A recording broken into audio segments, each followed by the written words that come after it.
nice and dramatic. For September is the poker from South Africa and Lesotho called Kniphofia coalescens.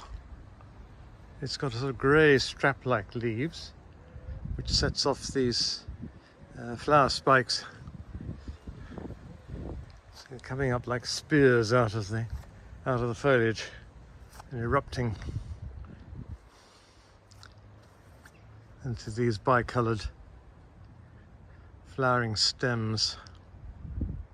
A very dramatic plant for full sun.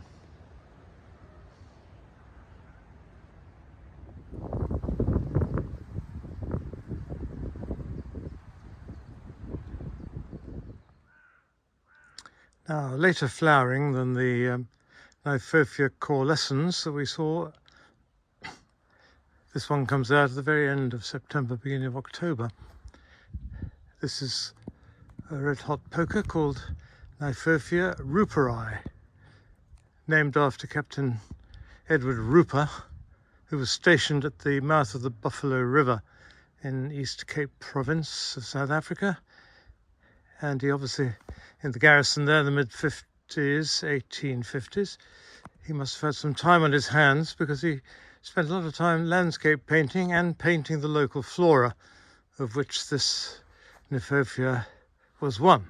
And he sent it to London, where it was classified and given the name, his name, Ruperi. I love the way it starts off sort of pyramidal and then sort of gradually fattens up until it forms this classic sort of enormous egg shape.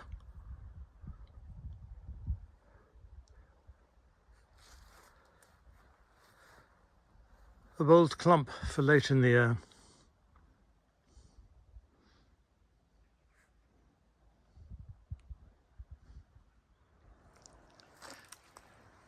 I've noticed that this musk mallow, which is doing very well,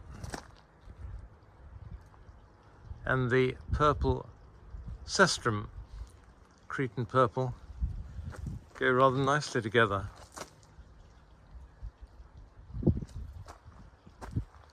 This is a South American plant in a purple form. It comes red as well.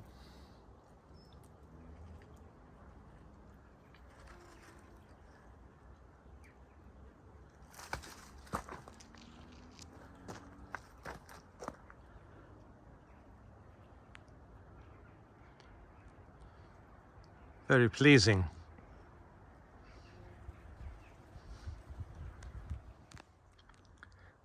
Right, let me take you behind the hibiscus mosquitoes and the great big Washingtonia palm.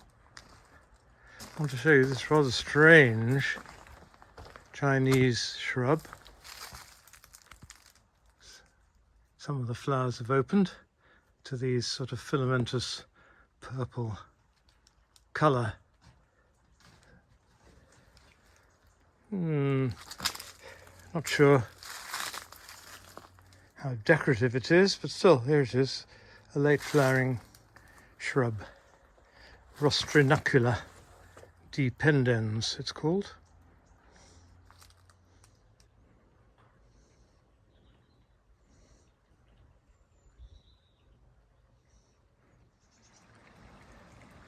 Well, here's a nice group of ginger lilies. Slightly tender ones, these, but doing extremely well, as you can see. Hydrangea gardnerianum. Nicely scented flowers as well.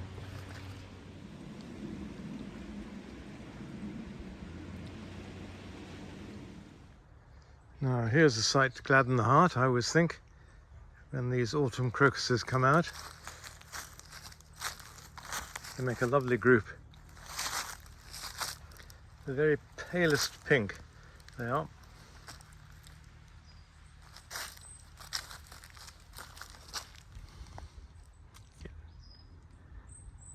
Lovely. They suddenly pop up.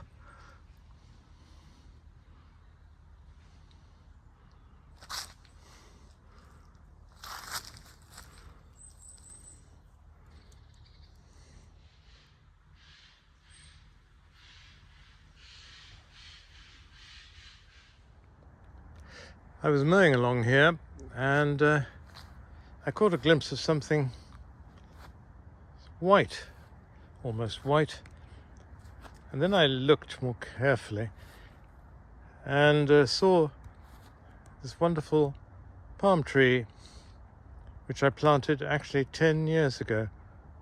It's a form of Trachycarpus fan palm from Sichuan in China. And its characteristic is these very, what they might call dissected leaves to halfway down the frond. And more excitingly, as it's getting bigger, I shall lift this up and show you. We have the most lovely silver backing to the leaves, and this is what caught my eye when I was mowing. Altogether a very beautiful palm tree. It's forming a nice specimen after 10 years. So quite slow growing really. This is Trachycarpus princeps.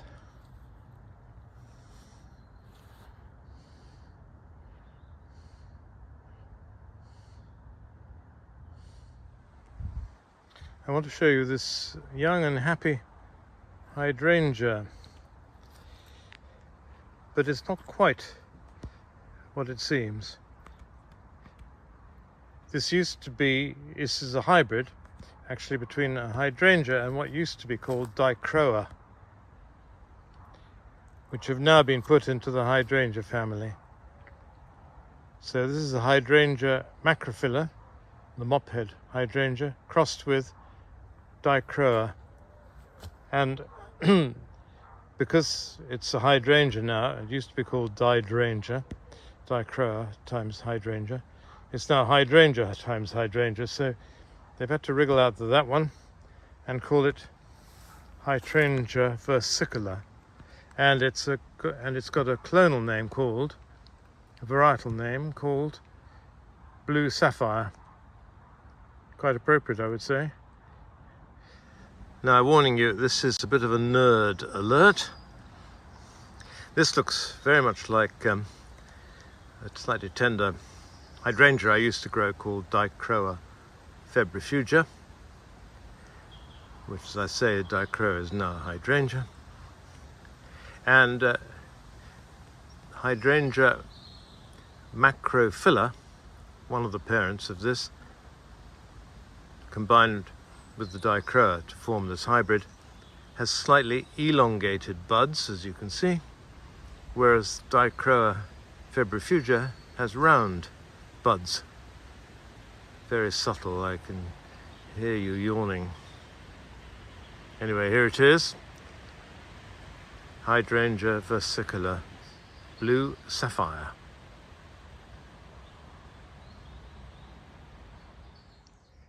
There, the white colchicums, and Bertie looking very decorative, aren't you, Bert? Sitting by the colchicums. Right, let's go on up here, Bertie. I'm going to take you to a rather decorative bush here, absolutely covered in its sort of little tangerine-like citrus fruits. As you can see, covered in them. It is indeed a hardy citrus.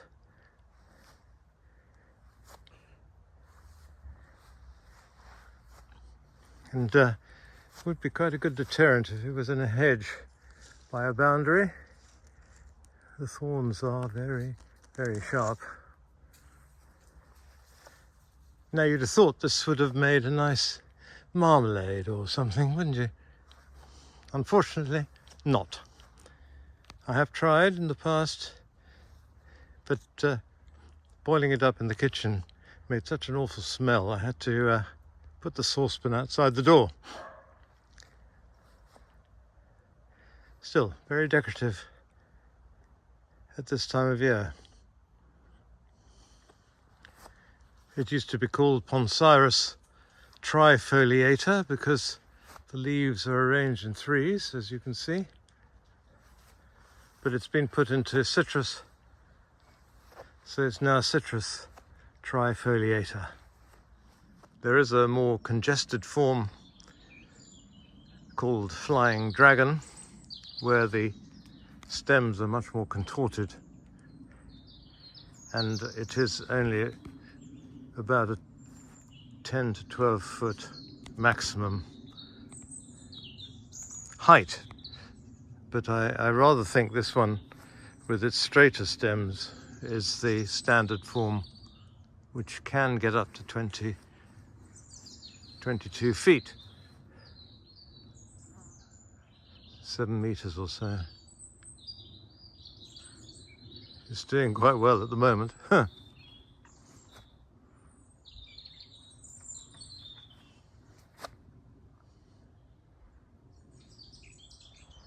Coming past here, there's this lovely sweet scent, and I wondered what it was coming from, and suddenly realized it's the quite small flowers really of this hybrid Osmanthus, which has formed quite a big tall shrub, about 20 feet tall, I would say.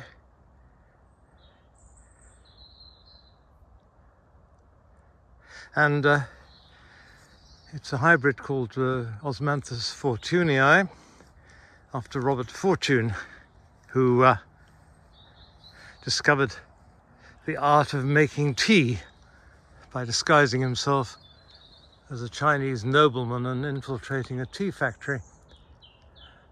How he could have been mistaken for a Chinese nobleman, I'm not entirely sure, but still, there he is. And I've got photos you can see of him in his robes. Anyway, Osmanthus is quite a good shrub for late flower and scent. Not going to win any prizes for size of flower bunch, but en masse they do make a lovely scent as you pass by.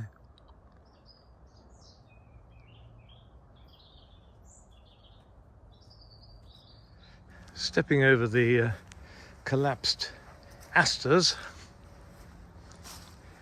I'll show you this plant with the sausage-like fruits, which go by the disgusting name of dead man's fingers.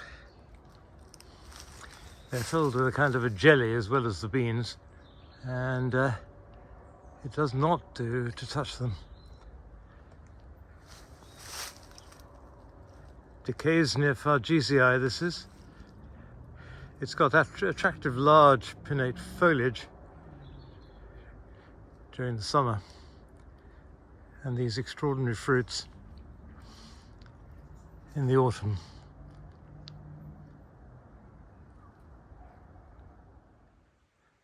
Let's have a look at something a bit more beautiful than dead men's fingers. And I love this group of Nerines, Nerines, which pop up through the periwinkle, and they're a very substantial form of this called zeal giant. And they are giant. They're almost like the Amarines, the hybrids between Amaryllis and Nerine, which are very substantial. But this is pretty good, I would say. The spears come shooting up, and there's more to come yet.